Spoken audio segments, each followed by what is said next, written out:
deputies and first responders. Where she was, where his story kept on Hey! Don't hurt me!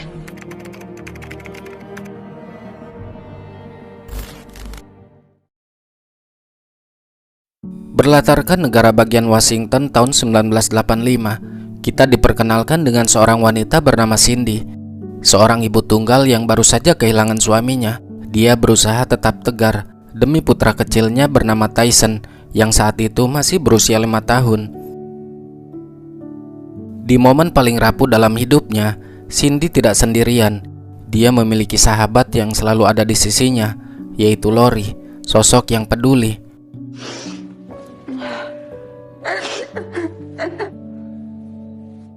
5 tahun telah berlalu. Pagi itu Cindy baru bangun dari tidurnya. Dia selalu menulis sebuah catatan di buku harian, entah itu kegiatan dia maupun puisi untuk putranya. Cindy dan Lori masih tinggal bersama, membangun hidup yang sederhana namun penuh harapan. Mereka membesarkan Tyson seperti keluarga kecil. Lori menyiapkan sarapan, membantu mengantarkan Tyson ke pertandingan bisbol. Guys, it's just a game.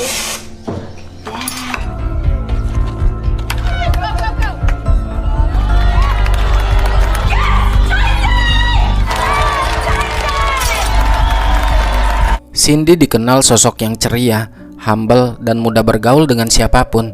Tidak heran dia ikut membantu jualan di toko makanan hanya untuk mengisi kekosongan waktu sambil menjaga anaknya yang sedang bermain bisbol. Padahal warisan mendiang suaminya sudah lebih dari cukup untuk membiayai hidup mereka.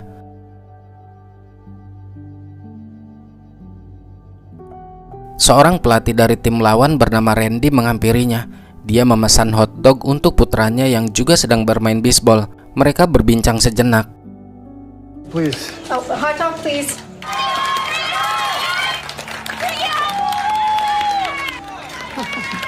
Hey, Dad. Tidak lama putranya yang bernama Greg mendatangi sang ayah. Dengan spontan, Greg berkata kepada Cindy, "Apakah ibu mau berkencan dengan ayahku?" Tentu hal itu membuat Cindy kaget.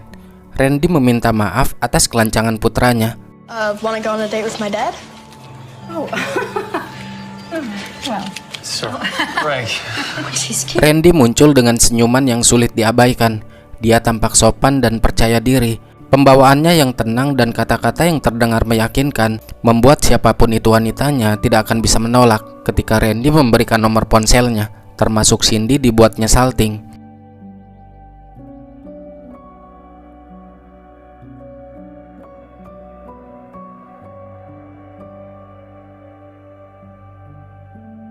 Cindy mencoba menghubungi nomor yang diberikan Randy, namun nomor itu sedang tidak aktif dan malah mendapati pesan suara.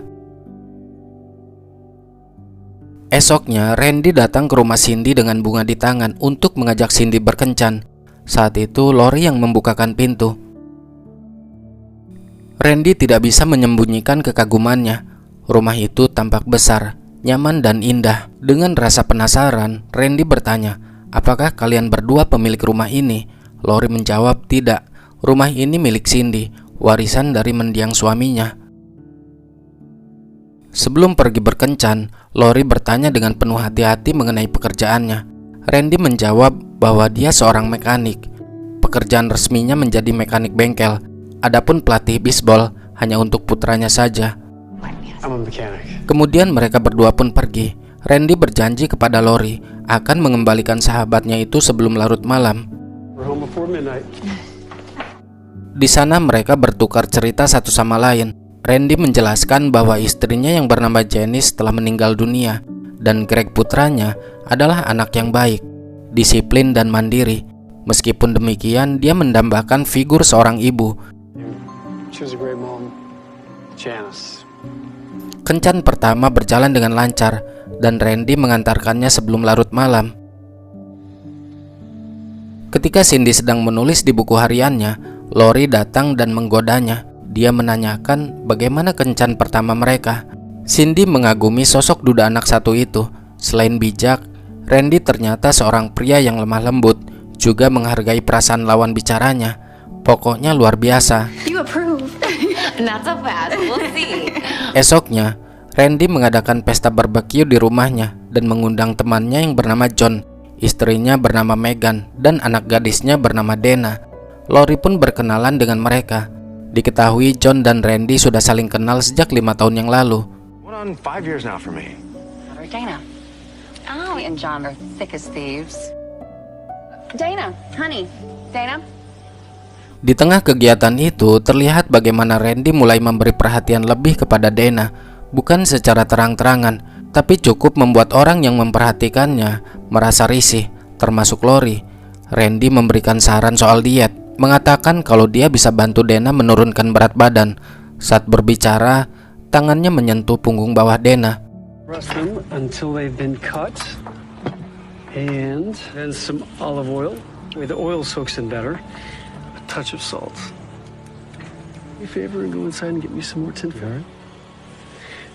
Selesai makan, Randy mengucapkan terima kasih kepada mereka karena mereka sudah hadir memenuhi undangannya. Dia juga memberi tantangan kepada Dana bahwa dia akan memberi $100 setiap 1 pon berat badan yang berhasil Dana turunkan, karena dia tahu kalau Dana memiliki masalah dengan berat badannya. Terlihat tampak biasa, tapi bagi Lori perhatian Randy yang berlebihan itu membuatnya janggal.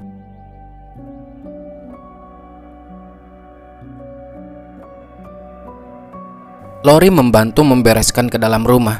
Secara tidak sengaja pandangannya tertuju pada barang pribadi milik Randy, yaitu sisa-sisa perlengkapan militer dan beberapa penghargaan lainnya.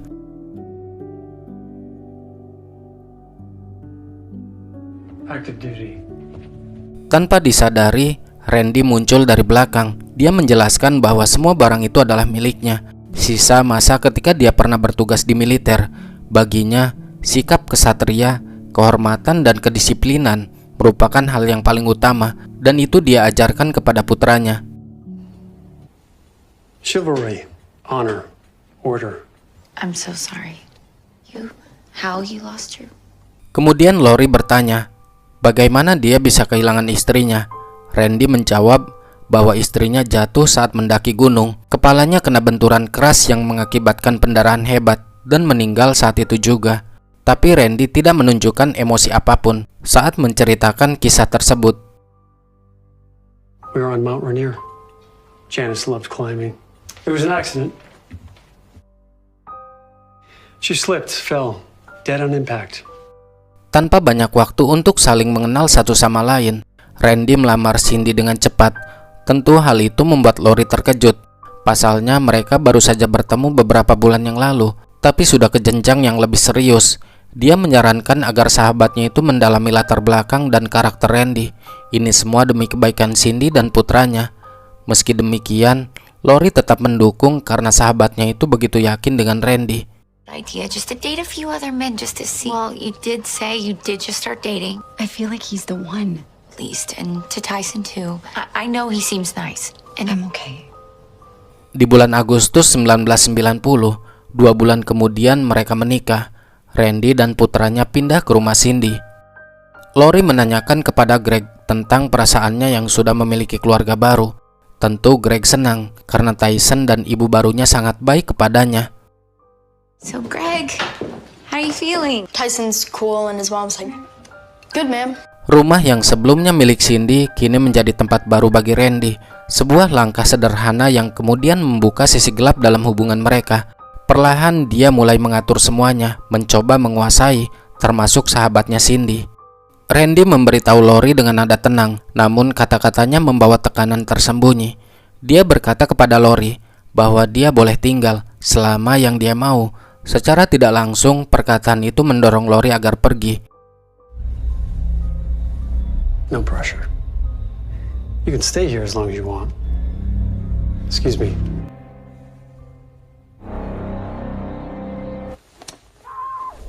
Di tengah malam, Lori terbangun karena mendengar teriakan dari arah kamar Cindy. Dia keluar dan menemukan Tyson yang ketakutan. Dia lalu mencoba masuk ke dalam kamar. Lori terkejut ketika melihat Randy berusaha mencekik sahabatnya itu.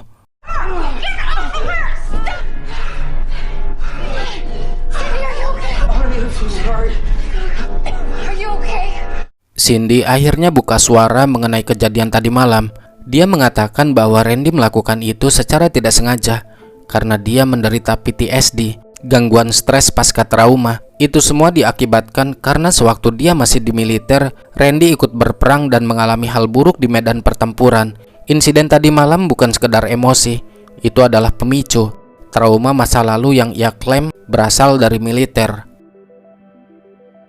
Those emotions can be. I didn't realize how Randy has PTSD. He saw a lot of bad stuff over there. My husband. But Cindy, you can't. That's all there is to it. Ketika akan mencuci pakaian, Lori menemukan spray Greg basah karena ompol. Bocah itu gemetar ketakutan, memohon agar Lori tidak memberitahu ayahnya. Lori pun menutupi perbuatan Greg ketika Randy hampir mengetahuinya. Di sini Lori mulai berpikir, perilaku Greg seperti ketakutan dari seseorang yang sudah terbiasa hidup dalam ancaman. 2 minggu kemudian, mereka mulai merencanakan bulan madu. Lori membantu menyiapkan semua kebutuhan Cindy, dari pakaian hingga perlengkapan perjalanan. Namun di balik kesibukan itu, Lori merasa ini adalah waktu yang tepat untuk membuka obrolan serius. Dengan hati-hati, Lori menyampaikan kegelisahan yang sudah ia simpan terlalu lama tentang kedekatan Randy dengan Dana yang terasa tidak wajar, tentang Greg yang ketakutan di saat dia mengompol, dan tentang berbagai sikap Randy yang semakin mengontrol hidup Cindy sedikit demi sedikit. Lori tidak bermaksud menjatuhkan, dia hanya ingin melindungi sahabatnya. Namun sayangnya, Cindy justru tersinggung. Baginya semua itu hanyalah salah paham. Dia percaya bahwa Randy sedang berusaha menjadi suami yang baik. Dan tanpa mereka sadari, Randy menguping obrolan mereka dari balik dinding kamar.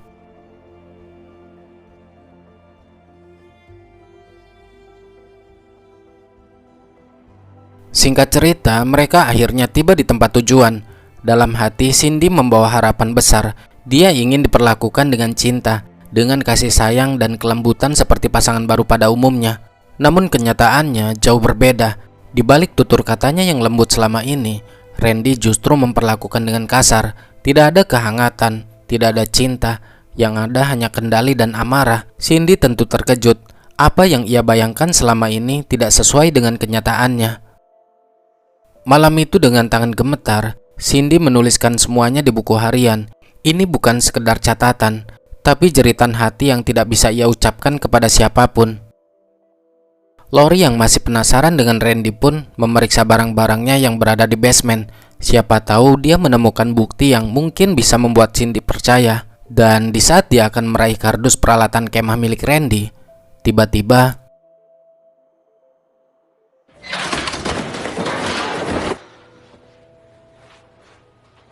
dia menemukan sebuah kantong plastik kecil yang bertuliskan nama mantan istrinya yang meninggal, yaitu Janice Miranda.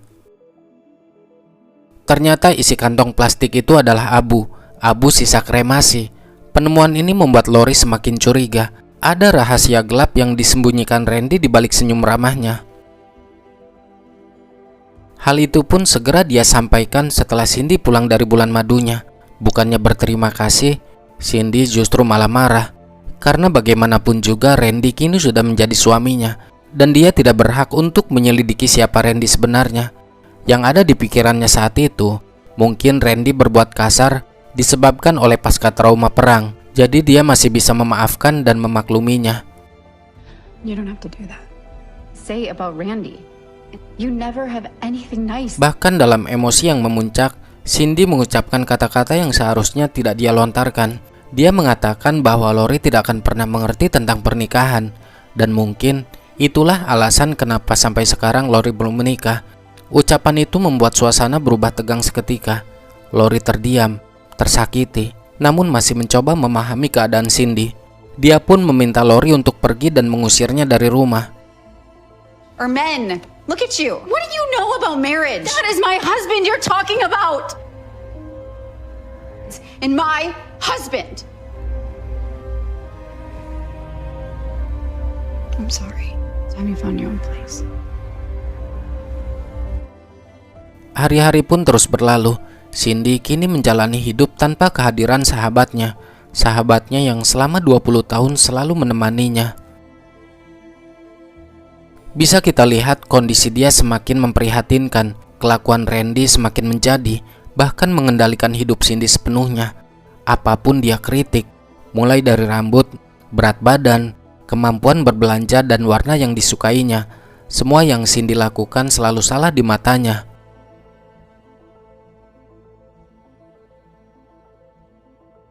Semua yang Cindy rasakan dia curahkan dalam buku hariannya. Satu-satunya tempat di mana dia bisa berkata jujur tentang hidupnya, karena dia sudah dilarang oleh Randy untuk bertemu dengan Lori sahabatnya. Saat sedang menulis, dia dipanggil oleh Randy dengan suara yang keras.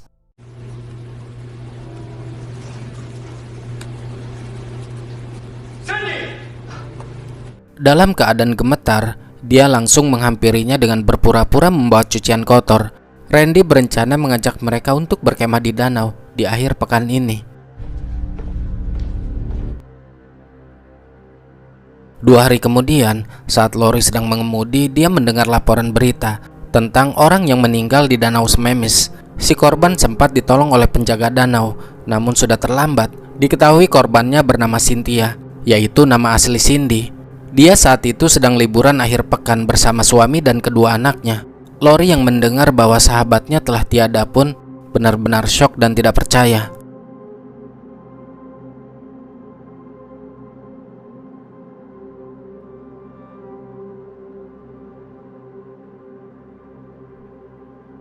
Malamnya, dia mendatangi Randy untuk menanyakan langsung berita tersebut. Apakah benar? Randy menjawab benar. Jadi ceritanya, 3 hari yang lalu, Cindy mengajak mereka untuk pergi rekreasi ke danau. Nah, setelah berada di sana, kedua anaknya ditinggal di tepi pantai, karena kan lokasi danau dan pantai sebelahan. Alih-alih ingin menikmati momen romantis menggunakan rakit karet ke tengah danau, rakit karetnya malah terbalik, karena ada gelombang air yang cukup besar diakibatkan oleh speedboat yang lewat. Setelah rakit karet mereka terbalik, Randy bergegas naik kembali, sementara Cindy tenggelam. Dia mengklaim bahwa dirinya tidak bisa berenang, sehingga nyawa Cindy tidak tertolong.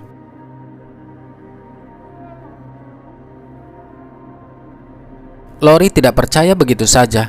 Bagaimana mungkin seseorang yang pernah bertugas di militer tidak bisa berenang?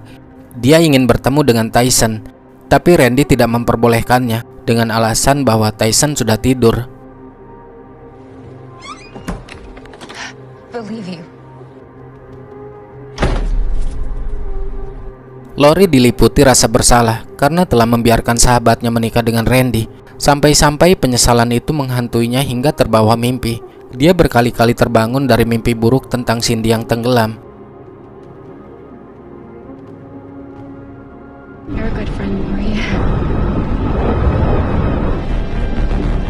Kid. Listen to me, I promise. Pada suatu malam, ketika Lori sedang mengambil air minum, dia melihat sebuah mobil terparkir di luar rumahnya.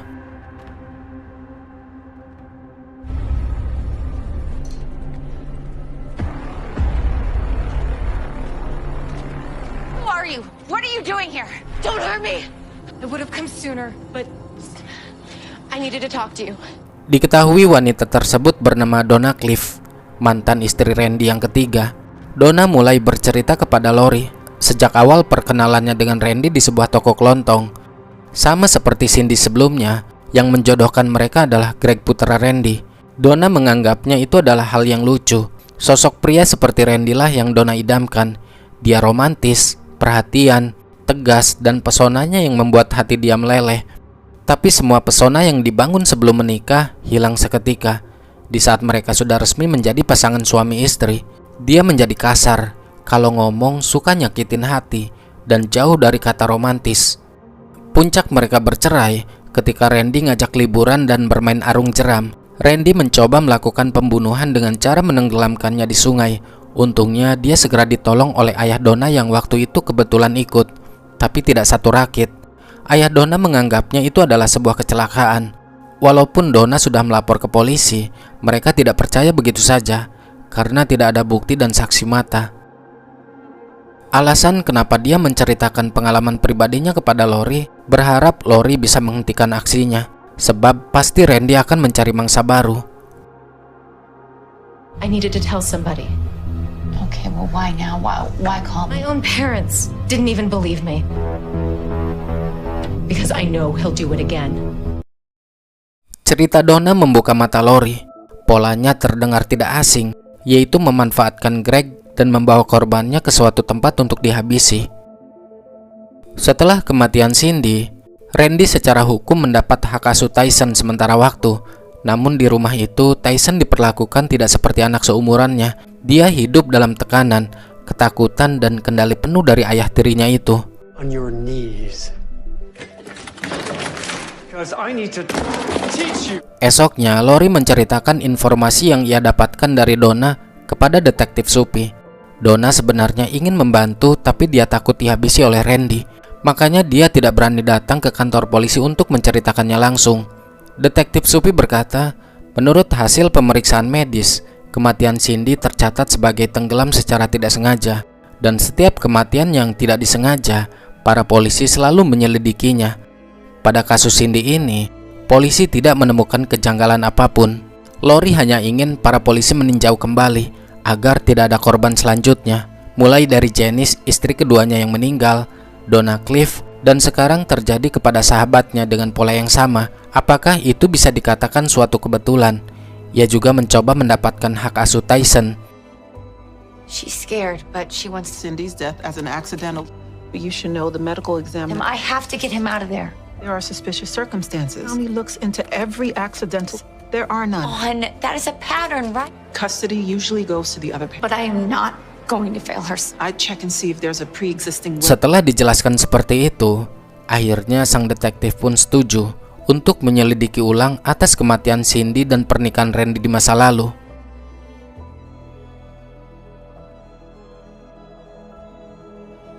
Beberapa saat setelah dari bank, Lori mendatangi rumah sahabatnya yang kini ditempati oleh Randy. Dia ingin meminta penjelasan tentang berangkas milik Cindy yang sebelumnya dititipkan kepadanya, kenapa kini telah kosong.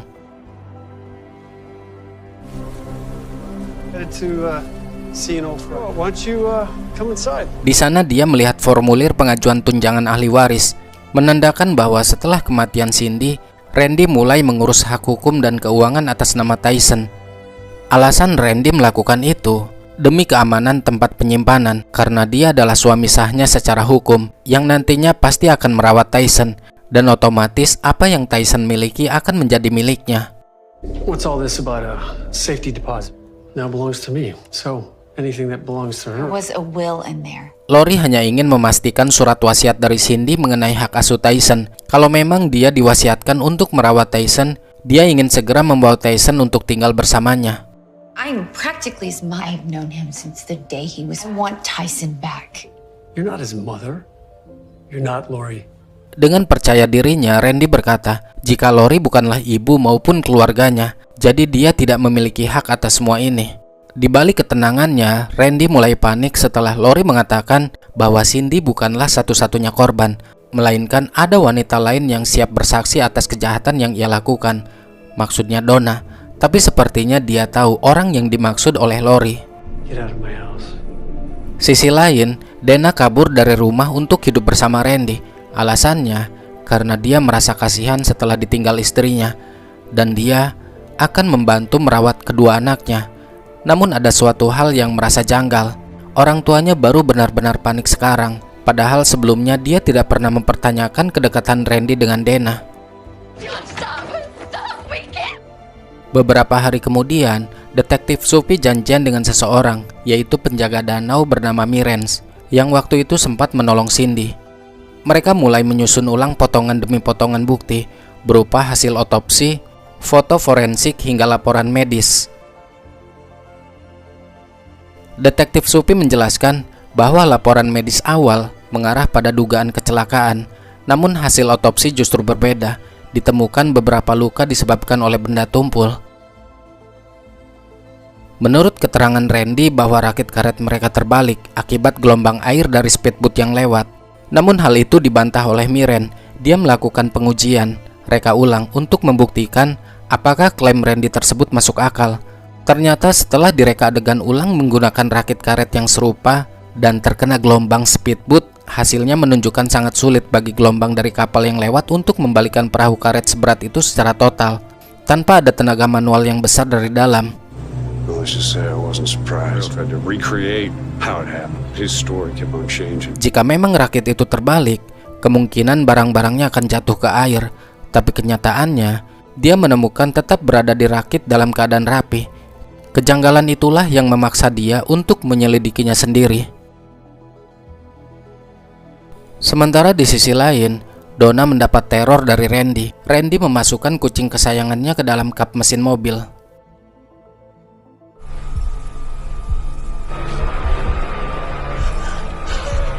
Setelah bertemu dan berdiskusi dengan Mirens, Detektif Supi pun akhirnya percaya jika ini adalah pembunuhan yang disengaja.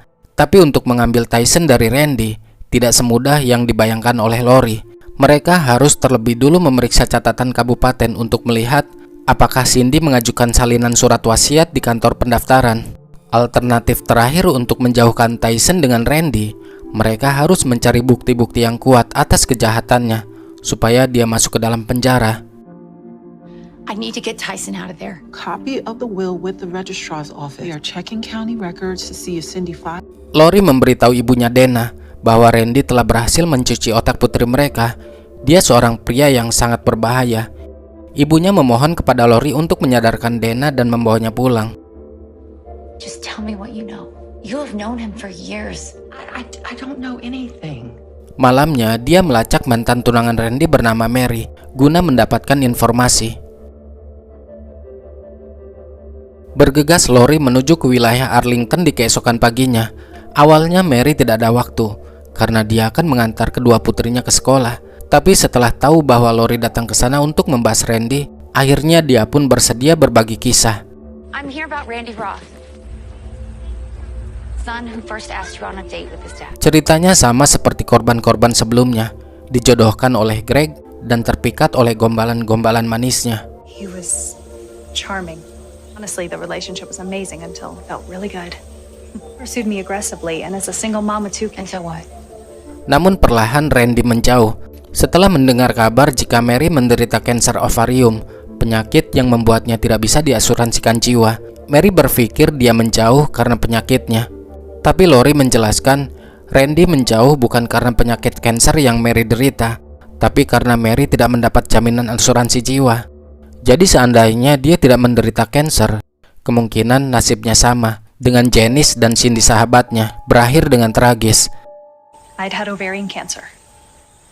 Thought maybe it was the fear of... It was after that he grew distant. I'm uninsurable. That drove Randy away. It wasn't the threat of cancer. Neither did my friend. Sure, but he was going... So Randy was... What can I do? Setelah mendengar penjelasan itu, Mary bersedia membantu bersaksi di pengadilan. Right, I love making s'mores. Di tempat yang berbeda, Randy, Dana, dan kedua anaknya baru keluar dari minimarket. Di sana, Randy melihat seorang wanita yang sedang sendirian, bernama Stacy. Seperti biasa, dia memberi kode kepada Greg untuk mengawalinya.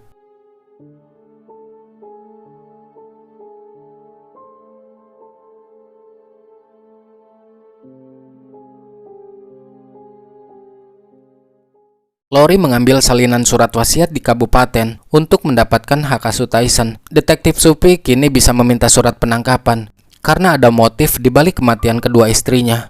Memang secara hukum, saat itu Randy berhak mengakses brankas bank karena berstatus suami sah dan kematian Cindy belum dicurigai. Namun begitu penyelidikan dibuka kembali dan kematian Cindy dicurigai sebagai pembunuhan, semua akses keuangan langsung dibekukan. Cindy sebenarnya sudah meninggalkan pesan penting. Dia memastikan bahwa masa depan Tyson terlindungi dan hartanya tidak bisa dikuasai sepenuhnya oleh Randy. Semuanya diatur rapi melalui dokumen resmi, brankas bank, dan pengaturan hukum, seolah Cindy sudah mengantisipasi sesuatu yang buruk. Dalam surat wasiat itu juga Cindy menunjuk Lori untuk menjadi satu-satunya pelaksana harta, mengelola aset, dan setiap kompensasi asuransi sampai Tyson sudah cukup umur. Lori hasn't just been like family to us. Friend, Lori Baker. Lori is our family, the sole executor of... As such, I designate any insurance compensations, managing all of my assets, which are to be put in a trust. Lori kembali datang untuk menjemput Tyson. Namun kali ini Randy menghadangnya. Ketegangan pun tak terhindarkan. Adu mulut terjadi di antara mereka berdua. Lori mengancam akan melibatkan polisi jika Randy tetap memaksakan kehendaknya. Dia mengatakan bahwa dirinya sudah memiliki cukup bukti untuk menyeret Randy ke hadapan hukum. Move aside, Randy. It's okay. He's not going anywhere. How about we call the police and we get them here instead? Mendengar kata polisi, Randy langsung terdiam. Wajahnya berubah, tidak lagi seangkuh sebelumnya.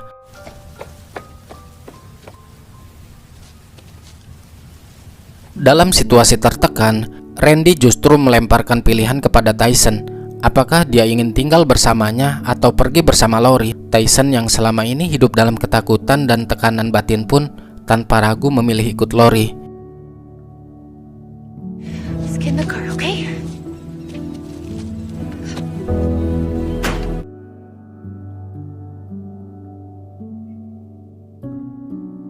Banyak jaksa di wilayah King County enggan mengambil kasus ini karena bukti langsung hampir tidak ada, tanpa saksi mata, tanpa senjata pembunuhan, tanpa bukti rekaman, dan tanpa pengakuan.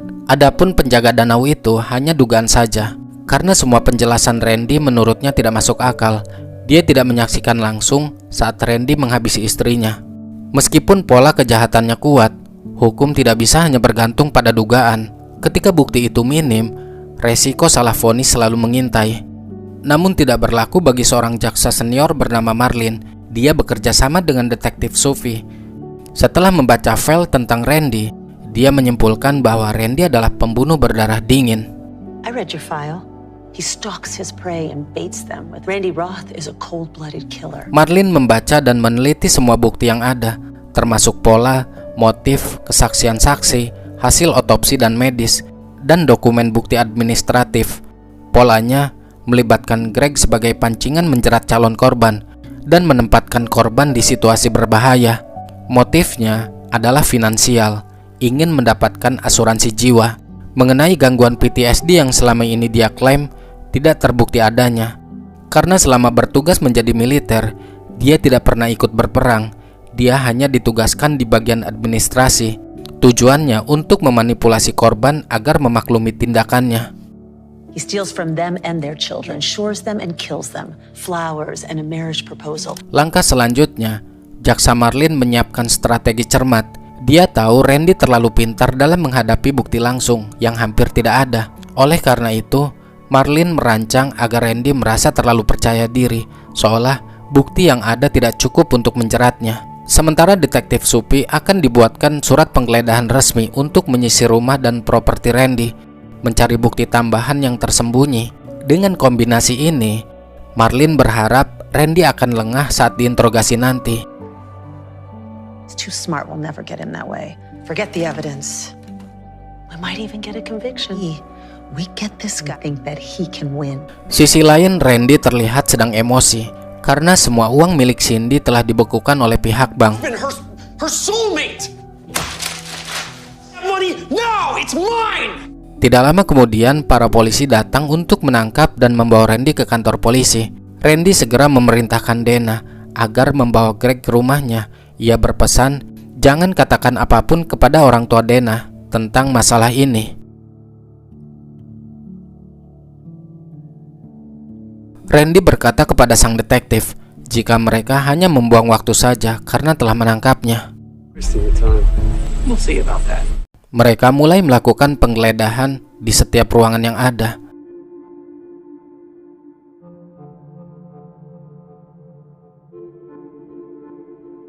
Hingga tidak terasa, hari sudah mulai gelap. Namun mereka tidak menemukan petunjuk apapun yang bisa dijadikan barang bukti. We got nothing. Nothing. Semua rekan-rekannya sudah pulang duluan. Sang detektif frustasi. Dia masih berada di rumah itu. Di tengah keputusasaannya, dia menemukan buku catatan harian milik Cindy yang Cindy sembunyikan sebelum dia dinyatakan tewas. Esoknya di kantor polisi, Randy mulai diinterogasi. Jaksa Marlin paham betul seperti apa orang yang ada di hadapannya. penuh dengan tipu daya, manipulatif. Maka dari itu dia berperilaku seolah tidak tahu apa-apa, tetap tenang dan objektif, memainkan rasa percaya dirinya, membuat dia lengah dengan pertanyaan-pertanyaan polos yang mungkin bisa menjebaknya. Padahal di balik layar, bukti tambahan diam-diam sedang dikumpulkan. I do apologize for the way that you've been treated. My colleagues in the police department were inconsistencies and people may have overstepped to start looking for something that really doesn't even exist. Jaksa Marlin menanyakan bagaimana hubungan dia dengan Mary berakhir. Randy menjawab karena ketidakcocokan dan yang meninggalkan duluan adalah Mary. We ended things. Oh, okay. Just wasn't a good match. Sebelum dengan Mary, Randy sudah menikah dengan Donna Cliff. Mengapa itu bisa berakhir? Ucap Jaksa Marlin. Randy menjawab, masalahnya sederhana karena Greg putranya tidak ada kecocokan dengan Donna. Mereka selalu bertengkar setiap hari. Kid and my son Greg just didn't get along. Di tempat lain, Lori masih berusaha menyadarkan Dana kalau Randy adalah seorang pembohong. Dana menangis karena dia dijanjikan akan dinikahi Randy setelah umurnya cukup. Randy promised me. He told me he loved me as soon as I was old enough. Promised me that he would marry me. Di ruang interogasi, Jaksa Marlin mulai memancing Randy menceritakan hubungannya dengan Cindy. Randy pun mulai bercerita, mengatakan bahwa pernikahannya dengan Cindy bisa dikatakan sempurna. Menurutnya, Cindy sangat bahagia hidup bersamanya, dan mereka berdua saling mencintai satu sama lain. Namun tragedi itu merenggut cinta dan kebahagiaan mereka selamanya. Marriage? It was perfect. We were deeply in love right up until... Oh, she was ecstatic. Over the moon. I'm sorry. Berkat usaha Lori untuk menyadarkan Dana, Dana pun meminta maaf kepada orang tuanya karena dia sempat membangkang dan kabur dari rumah. Setelah dicecar pertanyaan demi pertanyaan oleh Jaksa Marlin, Randy terus berbohong. Tidak ada satupun jawaban yang benar, hingga akhirnya Marlin mengeluarkan buku catatan harian Cindy yang berhasil ditemukan oleh detektif Sufi. Saat Randy melihat buku itu, wajah yang awalnya tenang seketika berubah menjadi tegang. Jaksa Marlin membacakan isinya. Randy membenci Cindy. Apapun yang ia perbuat selalu salah di mata Randy. Baik itu cara dia berdandan, warna rambut, bentuk jari tangan dan kaki, warna kesukaannya, dan masih banyak hal lain yang selalu diprotes oleh Randy. Dia tertekan, jauh dari kata bahagia layaknya sepasang suami istri. Sikap lemah lembutnya sebelum menikah tidak dia rasakan ketika setelah menikah. Semuanya hanya omong kosong. Randy seketika terdiam. Ia tidak bisa membantah catatan yang ditulis Cindy. Mr. Ross, Sound like a woman who's over the moon. can you explain the nature of your relationship? Randy pun akhirnya dibawa ke sel tahanan menunggu persidangan. Di luar ruangan sudah ada para saksi, terdiri dari Mary, Donna, Lori, dan Dana. Mereka semua siap bersaksi atas kejahatan yang Randy lakukan selama ini.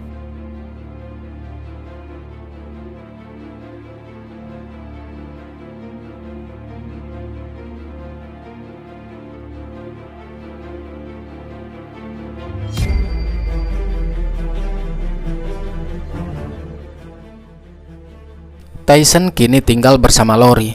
Lori membacakan buku harian milik ibunya, sebuah catatan yang diperuntukkan untuk Tyson. I'd like to read you something from your mom. Is everything okay? Dalam persidangan yang berlangsung pada tahun 1992, Randy Roth dinyatakan bersalah atas pembunuhan tingkat pertama terhadap istri keempatnya, yaitu Cindy, dan lebih dari 100 saksi yang melawannya di persidangan. Salah satu bukti yang paling memberatkan adalah sebuah catatan yang ditulis langsung oleh Cindy. Atas perbuatannya, Randy Roth dijatuhi hukuman 50 tahun penjara, ditambah 1 tahun untuk kasus pencurian asuransi. Walaupun tidak dihukum atas kematian Janice, istri keduanya, jaksa berhasil memasukkan detail kematian Janice sebagai bukti untuk menunjukkan pola perilaku yang sama. Jadi dia ini menikah sebanyak 4 kali dan mencoba merayu ratusan wanita. Istri pertama bernama Donna Sanchez, yaitu ibu kandung dari Greg. Mereka bercerai, entah karena apa tidak dijelaskan di sini. Yang kedua adalah Janice Miranda yang meninggal. Yang ketiga Donna Cliff sempat akan dibunuh pas arung jeram, tapi gagal. Yang keempat Cynthia atau Cindy yang juga meninggal. Dari film ini kita belajar Jangan biarkan pesona seseorang membutakanmu dari karakter aslinya. Seringkali predator yang paling berbahaya adalah mereka yang terlihat paling sempurna. Intuisi adalah alarm alami jiwa. Jika hatimu merasa ada yang salah, dengarkanlah sebelum logikamu mencoba membenarkannya. Maka dari itu, kenali tanda bahaya dalam hubungan, selidiki masa lalu secara objektif, serta dengarkan intuisi dari orang terdekat.